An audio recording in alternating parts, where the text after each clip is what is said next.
What's up, YouTube? Hope everyone's having a great day so far. My name is Juju, and today we're going to be going over deck building in Gods Unchained. So this is one of my favorite topics to go over. I think deck building is one of the most enjoyable parts of TCGs, personally. I love it. I wanted to make this guide because I wanted to help newer players understand the deck building process. And if we can get new players to understand the deck building process better, they'll become better at the game, and they'll find it more enjoyable, and hopefully those new players become advanced players, and then they pass down this knowledge to other players. So that's why I'm doing this guide. If you're an advanced player and an intermediate player, I hope this provides some sort of value to you too, because I go into maybe not advanced topics, but I try to go over a couple of frameworks on how I feel decks should be made. And yeah. With that being said, let's get into it. By the way, don't mind the hair. I just finished working out. It's kind of like all over the place. After working out, I was kind of like, you know what? I feel good. Let's make a video. So that's why we're here. Regardless, don't mind the hair. Let's move on. So why make this guide? Well, deck building is one of the most enjoyable aspects of playing the game, in my opinion.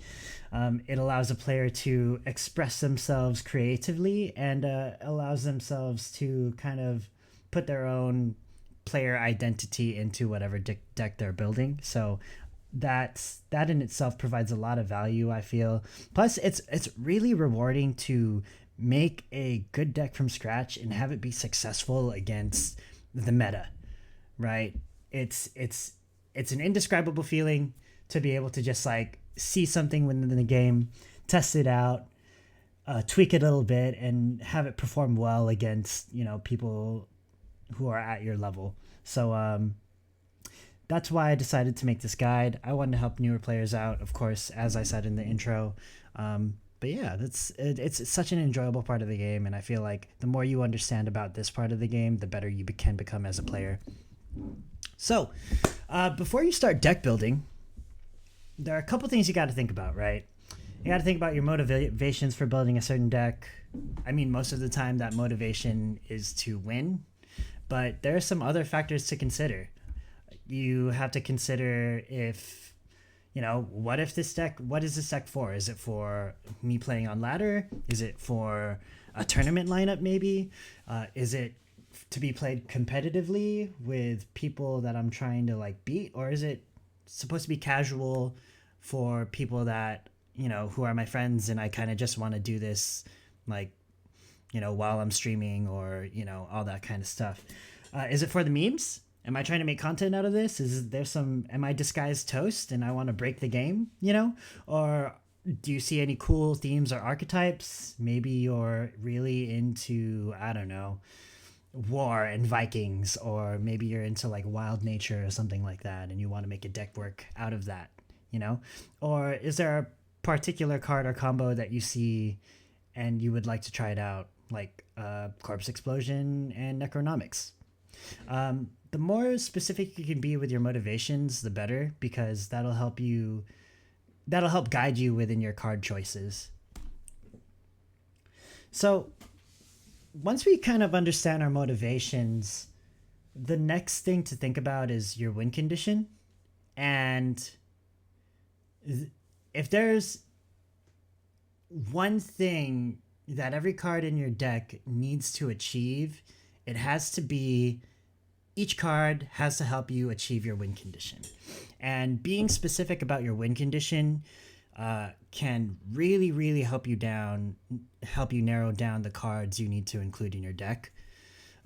Because there are a million cards out there, right? Okay, not a million, but I don't know. We have something close to 1,000 cards in Gods Unchained, something over that. But you want to find your win condition. That's what I'm trying to say. And obviously you win by reducing your opponent's health to 0, but there are multiple ways to achieve that goal, right? Here are the general types of win conditions. You can have an aggressive win condition where you want to win early, win fast, and do a lot of damage in a short amount of time, right? You have your control win condition where you want to exhaust your opponent and kind of force them to run out of resources while you just play big minions or big spells or whatever you want to do, and forcing them to like lose. You have your mid-range win condition as well, which is kind of in the middle between aggro and control, where you just play good cards throughout the whole game. And then you have your combo win condition, where you want to create immense tempo swings with your powerful OP combo. An example of this would be like Patron Warrior in Hearthstone or something like that. Or, hey, Corpse Explosion OTK. Nice. Yeah, if you have any specific themes, cards, or gods you would like to use, you also want to consider their strengths and how those strengths fit in with these strategies. Like, for example, Vikings, right? They're typically more of an aggro class or an aggro theme, so you don't want to put a Viking themed deck into a controlled theme. I mean, I guess you can, because there are some control-oriented Vikings too, but you kind of get the point, right? Zombies, for example, Nethers are a deck that, thrive off of swarming the field with small minions. Having a control-oriented strategy around zombies might not be the best fit. I'm not saying that you won't be able to make it work. I'm just saying that those synergies are best suited elsewhere. Right. So being able to discern the strengths of certain archetypes and themes within Gods Unchained can help you kind of give you a direction on which kind of win condition you'd want to go for. Some decks can have multiple win conditions. So, I mean, most of the time, the top tier decks will have multiple ways to win. For example, Board Wipe Death. You have your fatigue win condition, which is pretty obvious, but then you also have things like Hippocrates Monster or Polyhymnia, stuff like that. Or maybe you can deck out your opponent faster than you can run out of cards. So those, being able to discern and recognize what your deck's win conditions are can not only help you in the deck building process, but also help you in game, right? Because if you know your win condition and you know what you're trying to achieve, you can plan accordingly and make the right plays. So that's number one. Find your win condition, know what your deck wants to do, have a direct game plan so that you know what you can base your card choices off of. And again, be specific as possible. The more specific you can be, the better. Like, for example, if I'm trying to make an aggressive deck with magic cards, right? I'm going to want strong, sticky early game minions like Shadow Scryer, maybe the 1/3 with spell power. I want to do cheap removal spells like Form of Power, Ancient Texts. Maybe I'll try to include some kind of draw cards to help me refill my hand because I'm playing such cheap cards. So we're going to need a Palace's Wand, Vortimer. And then possibly, since I'm an aggro deck that wants to win very fast, I'll include some kind of burn card, right? Like a Worm Breath or something. So being specific with the strategy that you want to do ultimately speeds up this deck building process. So again, be specific as possible. Cool. Next up, we have choosing the actual cards. So, yeah, after you decide on your win condition, you're pretty much in the card choosing phase, right? During this step, it's important to be hypercritical of your choices and options. Yeah, you really have to be it's better to be pessimistic than to be optimistic with cards in this phase of deck building. And the reason why that is, it cuts down the testing time by twofold, or it exponentially, really. Because if you are hypercritical about the cards you're putting into your deck, you can therefore limit the options by so much, right? And that doesn't mean the cards that you don't choose you won't be able to add later on, because you can always go back and like test different options out. But during the initial phase, you should really try to be extremely picky. You should really try to discern whether this card is worth your time and how it aligns with your strategy, of course. But yeah, every card choice needs to contribute to your strategy somehow. These are the usual steps I do, but other people can do it differently. First, you got to start with your key cards that directly contribute with your win condition. Keyword is directly contribute to your win condition. So if you're running a combo deck, those combo pieces that you need to draw right away, you're probably including two of each, right? If you're running a control deck, it's probably like your game-winning creatures or spells like Polyhymnia, Apocalypse Now, those types of options. If you're running a ramp deck, it's your ramp cards, right? Those are the first things you want to include. And then if you're running an aggro deck, the strong, cheap, early game minions and possibly burst finishers that help you win. After that, after you have your key cards and you have your sort of shell, you can start adding cards to help you get consistency to get those key cards. So I like to refer to this as the engine. And this could be anything between like draw cards like Dimension Door or Palace's Wand, or tutors like Canopic Hoarder or Half-Life, or even Trial of the Gods. There's another tutor out there that I'm like missing, but I'm sure it'll show up at the end of this presentation. And then toolbox cards, right? Which are pretty much those cards that you can use in a pinch that can apply to any situation. I guess Canopic Hoarder is more of a toolbox card, and Trial of the Gods is more of a toolbox card, but you get my point. And then after you add those cards that help you add consistency to the deck, you can add appropriate amounts of removal, efficient removal. Let's keyword there, efficient removal. So maybe your Star Shard Bolts, your Canopy Barrages, your Form of Powers, your Ancient Texts, your Apocalypse Nows, your Reaps, any type of removal that you feel like is worth your time or end mana, you should probably include. And then once you have your 29 to 30 cards, maybe 28, 27, you could layer in your tech choices, right? And these choices are basically cards that you feel like will perform well in the meta while also kind of contribute to your strategy. They should contribute to your strategy, but they also perform well against the meta. So this would be cards like Iron-Tooth Goblin, Counterfeits, Swart Vassalis for the anti-sleep tech. Basically anything that you feel like would cover a majority of the decks in the meta. That's what you can do. And then last thing to remember is, every card really needs to contribute to your win condition. I can't stress this enough. Every card, because just think of those times where like you have a card in your deck that doesn't directly contribute to your win condition, and at times when you really need to win, you draw that card that doesn't help you out at all. It just feels bad, So making sure that every card is useful or has some sort of utility can be really important.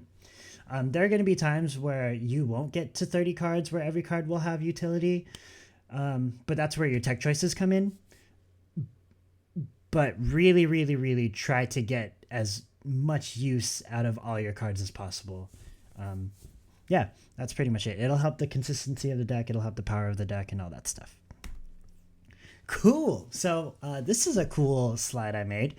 Framework for choosing cards. So there are two questions you want to ask most of the time. Is this worth my mana? And does this card align with my strategy? Going into detail, like questions that you can ask when you are looking at a certain candidate for your deck, right? Does it provide a threat for me to play? If I'm an aggro deck, is it a sticky card that if my opponent doesn't deal with, can snowball the game? If I'm playing a control deck, is this card game winning? Like, is this a Polyhymnia level type threat? Is it good stats or value, right? This can honestly be its own topic, of course, but essentially you want to think of, okay, what kind of stats does it have for its mana costs?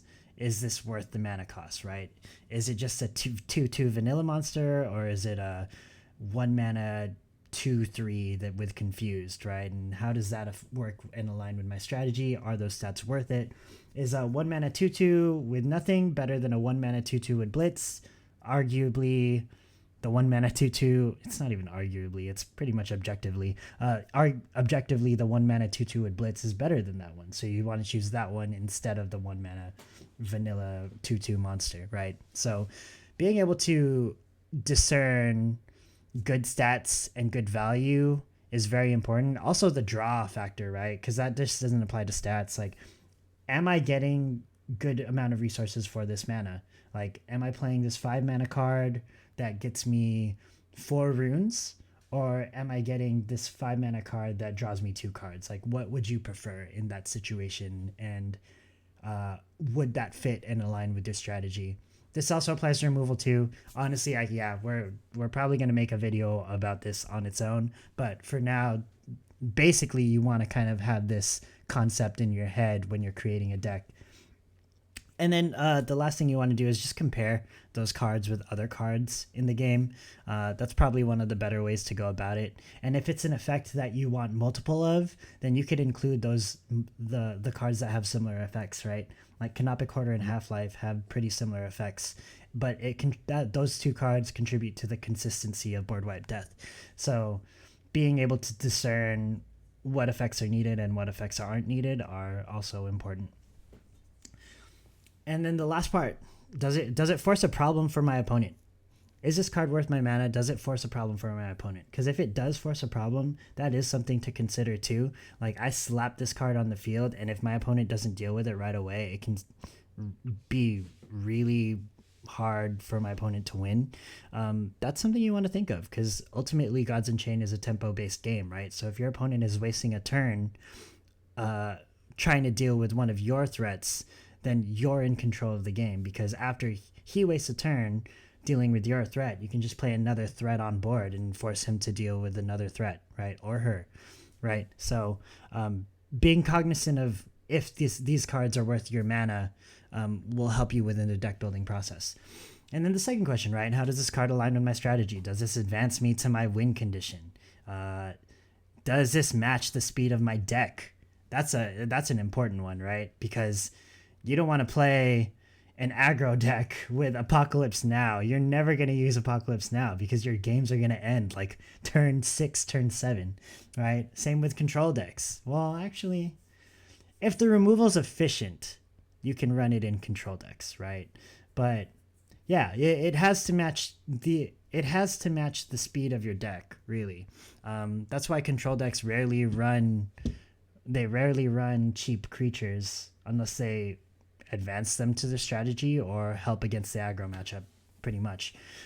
Does it provide me consistency, right? Like, is it an effect? Is it a multiple of an effect I need? Is it something that allows me to dig through my deck to help me get the cards that I need? Definitely something to think about. Do other cards combo with this card? Is there a natural synergy between these cards and other cards, like Half-Life and Canopic Hoarder, right?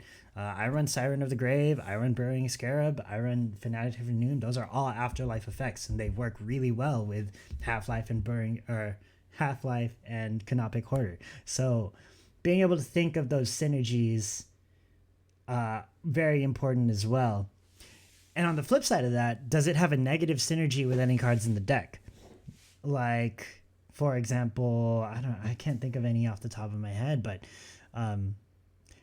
maybe Corpse Explosion and Faustian Pact, for example. I'll just put that out there, because when I was making the Corpse Explosion deck, I really wanted to fit in Faustian Pact, but I realized that because of the engine I was using, I would typically end up with a hand full of combo pieces, full of cards that I needed to hold for certain situations. So Faustian Pact never made sense to me, because had I played Faustian Pact with a full hand, I would just be milling my deck, and that felt bad, right? You lose 7 cards pretty much. If you have a hand full of like cards, right? 8 cards, for example, and one of those cards is Faustian Pact.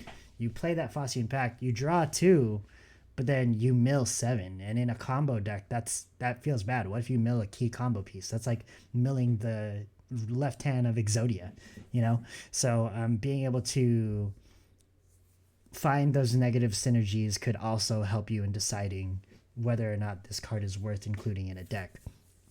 Is there a better option? Is there a card that does the same thing but for cheaper, right? Or is there a card that just gives you more value, right? Being able to discern that, and being able to discern if you need multiple copies of that card in your deck or multiple types of effects like that in your deck versus just having like one card do it, is very important. And the last thing to consider is, how does it match up with the metagame? Am I playing into key removal cards like Starshard Bolt, Canopy Barrage, Apocalypse Now? Well, I mean, to be fair, Apocalypse Now destroys everything, so you can't really avoid playing out of Apocalypse Now. But certain things like that, being able to understand what everyone else is running and how this card is either strong or weak against those decks, can be a good factor in choosing what these cards are. So yeah, like when you're choosing cards, make sure you ask these questions, make sure you be hypercritical, right? Because the more hypercritical you are and the more questions you ask, the closer you get to choosing the right card. And I don't like using the phrase right or wrong, because in deck building, there really is no right or wrong. It's either optimal or suboptimal, but we can get to that topic at a later time, maybe a different PowerPoint. But yeah, I just wanted to go over this framework because these questions immensely helped me during the deck building process, and being able to have a solid answer for a card during this while I'm asking these questions can be very beneficial and can save you a shit ton of testing time. Excuse my French. Cool. And then after going over this framework, just want to go over the typical aspects of certain deck types, right? So in general, these are what these archetypes usually consist of. When you think of an aggro deck, you automatically think cheap threats, cheap and efficient removal. You think of some way to refill your hand and cycle through cards because you're burning through cards really fast because of the cheap cards that you have. And then you typically have some burst finishers like a Red Frume Serum or an Overproof Brew or Worm Breath or maybe a Sudden Bloom that can give you that extra reach you need before your opponent starts out scaling you. So yeah, that's your typical aggro deck archetype, or what cards they usually look for. For control decks, it's usually game-winning threats like a Polyhymnia, Hippocria, Valka. What else? What are other cards? I mean, technically, there's that Gorilla 8/8 that nature control deck won this weekend. Yeah, typical game-winning threats, and then you want cheap and expensive, usually also game-winning removal. So, I mean, first thing that comes to mind with expensive removal is Apocalypse Now. Inferno is also expensive removal. That can also be kind of good. The 5-mana card that destroys your Relic in War and destroys all minions is also efficient and usually game-winning. Yeah, just being able to have efficient removal, because typically for control decks, you do need cheap removal, especially to ward off the aggro decks in the early turns. But the expensive removal is also important because it provides such a massive tempo swing. But yeah, and then obviously you need cycle and card draw, because unlike the aggro deck, your deck won't be as consistent because of your high curve, right? So you need to get to your key cards faster. So typically control decks need more ways to cycle and find their answers. And of course you need heal, because you're going to typically lose the early game, and when you lose the early game, you'll lose a lot of life, and against certain matchups, certain decks will be able to burst you down really fast if you don't hit a certain threshold. So having some form of heal will be good, whether that be a Demogorgon, some kind of leech like Knock V Pillager, or some kind of heal like Just a Nibble. Combo decks, well, they comprise of their combo, right? Duh. Multiple copies to create consistency. Yeah, in combo decks, the combo is a threat. Sometimes cards that do similar effects to create different combo paths, cycle and to draw into said combo, and efficient, mostly cheap removal. Yeah, cycle is definitely important in combo decks. These ratios, by the way, are going to be different for each deck. Like some aggro decks won't really need too much removal because most of the time they're out on board. Some control decks will definitely need more removal than more minions or creatures, and then some combo decks will need more cycle than anything to draw them to their combo. And then mid-range decks, you'll need threats for every part of the game. Mid-range decks are like big beast nature, right? So being able to summon a jaguar on 2 or summon a giant pangolin on 6, having efficient removal like the 3 mana 8 damage lightning strike, right? That thing is busted. 2 mana canopy barrage also falls into that category, and usually you want a nice curve. But more skewed toward the earlier turns to provide more consistency, right? So, I mean, an example of this would be like a 7-6-6-5-4-1-1 curve, but it could be something along those lines. It doesn't have to be that exact number, especially if when you take into account like the class's removal options. Usually removal options skew this curve wherever. But yeah, okay, cool. Wow, that was a doozy. But again, understanding the specificity you need when designing a deck, it will save you a lot of time. Of course, you can just go, YOLO and just make a deck, not think of the specificity, and then go into ranked mode or whatever, play, and then realize like, oh, I should probably change this, and this. But it's just more efficient to be specific as possible when you're first creating the deck, because it saves so much testing time. Cool. Okay. I wanted to go over this section too, because I come from Yu-Gi-Oh. Yu-Gi-Oh was my main game. After Yu-Gi-Oh was Hearthstone and Magic for a little bit, and then this. But Yu-Gi-Oh was the first TCG that I was exposed to, well, on a competitive level, because Pokemon was a thing back then too, right? But one thing I really liked about Yu-Gi-Oh is typically decks had engines, and I mean every TCG will have some sort of this concept. It's no different between Gods Unchained, Hearthstone, or Magic, or Naruto if you played Naruto, or Final Fantasy TCG.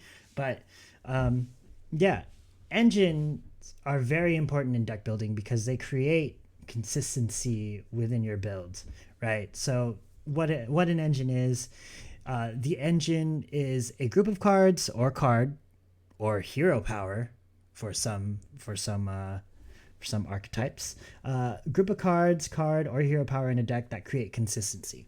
So why is this important? It's important because you need to be consistent in winning and drawing your key cards in any deck, right? Different decks approach this different ways. Aggro decks create consistency by having a low mana curve, so you can play these cards at all times. Like there's a certain utility that you can use with cheap cards, right? Control decks don't have that luxury. Sometimes their curves are like top heavy, so they'll have like 6 mana cards, 7 mana cards, and they'll have to wait like 9 turns to play. So being able to reach the cards that you can use now is really important. And the types of engines that you can use help accelerate that consistency. And the types of engines that are important, or I guess the 2 main types of engines, because there are different types of engines as a whole. You have your toolbox and you have your draw engine. And 2 do the same thing. They achieve the same goal in creating consistency, but they do it in different ways, right? So toolboxes, they use tutors to find specific cards for certain situations. Tutors are cards that bring out other cards. So if you played Yu-Gi-Oh, this would be like a gadget. For example, you play red gadget, you get green. You play green, you get yellow. I don't know if that was the correct order. I haven't played a gadget deck in forever. Oh my god. But And another example of it would be like Mystic Tomato or Elemental Hero Stratos, right? But I mean, you also have Canopic Hoarder and Half Life. Those are versions of tutors, and typically will bring tutors will bring tutors will bring the card into field or into play, but they can also bring it into hand. Or unlike Canopic Hoarder and Half Life, you can use it. You can use it from the grave, but they typically achieve the same thing, right? They let you use certain effects consistently. And yeah, so examples of these: Canopic Hoarder, Half Life, Elemental Hero Stratos, and Gravekeeper Spy. Gravekeeper Spy has a special place in my heart because I was a Gravekeeper player back in the day. But yeah, essentially they allow you to kind of use your deck as a toolbox and use certain effects accordingly for certain situations. Canopic Hoarder does this immensely well. I mean, it lets you stall. In Board Wipe Death, it lets you stall and it lets you cycle and or ramp or even proc an Ava effect to maybe weaken your opponent's board. That's really important. Half-Life is also plays that same role, but to a lesser extent because you're only using one effect and you're giving that card Solace. So, but yeah, toolboxes are very important, especially in deck building. If you can find a way to incorporate a toolbox into your deck, you're going to create a lot more consistency. And then the second one is Draw Engine, right? And these cards create a large amount of draw and cycle. So Upstart Goblin, any card that draws really. Upstart Goblin, I mean, Destiny Heroes in Yu-Gi-Oh! Were their own draw engine because you'd have D-Draw, Destiny Draw, and remove a malicious from your hand and do all sorts of shenanigans. In Hearthstone, did we have a draw engine? Yeah, there were in Hearthstone. I mean, the main one I could really think of is the Warlock Hero Power because that was a draw engine on its own, man. You just spend 2 mana, draw a card. That was broken. But yeah, there were a lot of different ones. And in Gods Unchained, obviously you have Palace's Wand, Sulfuric Rain paired with Canopic Hoarder and Vrock is also a type of draw engine that you can use. There's so many ways to think about this, but yeah, most decks will have most top tier decks should have some sort of engine. Some engines or some decks even have 2 engines, right? They'll have a toolbox and a draw engine like Board Wipe Death. And that'll create an insane amount of consistency within the field. But yeah, that's definitely something to think about when deck building. Can I incorporate an engine to create more consistency within my build? I feel like I went on for that topic for a really long time. Sorry, I just get so pumped. It's deck building is a fun thing for me. Cool. So now that you've chosen 30 cards, you have your perfect deck, so hypercritical. You made the right choices. You felt like this is so powerful. Oh my God, this is going to be great. You're done, right? Wrong. You got to test and iterate now. This is the part of deck building that is probably going to take the longest, honestly. Like the deck building could, if you're good at it, it'll take like 30 minutes, maybe 10, maybe like 5 even, if you know your ratios really well. But for newer deck builders, this will probably take the longest time. And it's probably the most worth, in my opinion, because this is where a lot of the learning comes in, right? You're learning how to play with the deck, but you're also learning what's working and what's not working. And these two things can be very valuable experiences as a player, because, I mean, on the surface level, you're testing to get better, or you're testing to improve the deck, but on a subconscious level, you're becoming better as a player, because it's forcing you to think critically about the game and your choices within the game and your choices before the game even start, right? And this is where the self-reflection comes in. This is where the reviews come in on how you play, and ultimately this is where the learning, a bulk of your learning process will happen. Um, so what do you do during this? What do you do during this phase? After every game, you basically reflect on what went well and what didn't go well. After you decide on what went well and what didn't go well, um, what went well is good. That those are usually be signals of which cards to keep and which cards to not keep. What didn't go well, you have to be a little more specific, right? So now you have to try and objectively think about, okay, what didn't go well? Okay, did that not go well because of my playstyle or because of my card choices? And then that's where most of the learning comes in, because if it's playstyle, okay, what plays did I make? How can I improve? What misplay was it? What should I do next time I encounter that situation? And then if it's a card choice problem, okay, is this going to be a consistent problem? Is there a better option that I can choose? Was this card too slow? Maybe I can tweak the deck a little bit. Maybe there's something else that can add more consistency.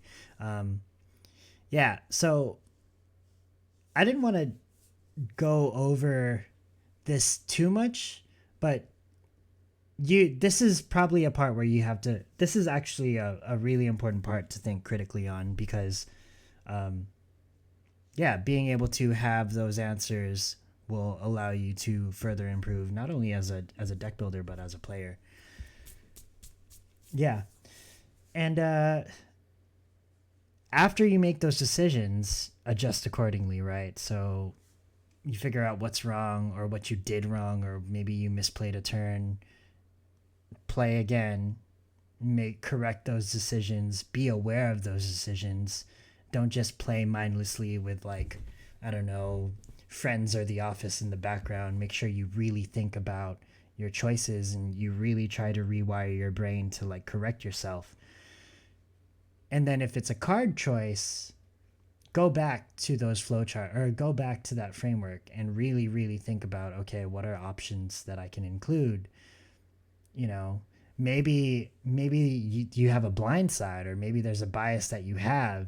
Maybe you can go on Reddit, share your deck, and then see if anyone has any other opinions on it, right? And there, well, obviously be careful about Reddit and Discord, but I mean, maybe you might find some good opinions, you know, or maybe you might find some leads on what you can do to improve on, and that'll help you out immensely. You know, not only that, you just made a friend, or not a friend, but you just made a cool acquaintance, right?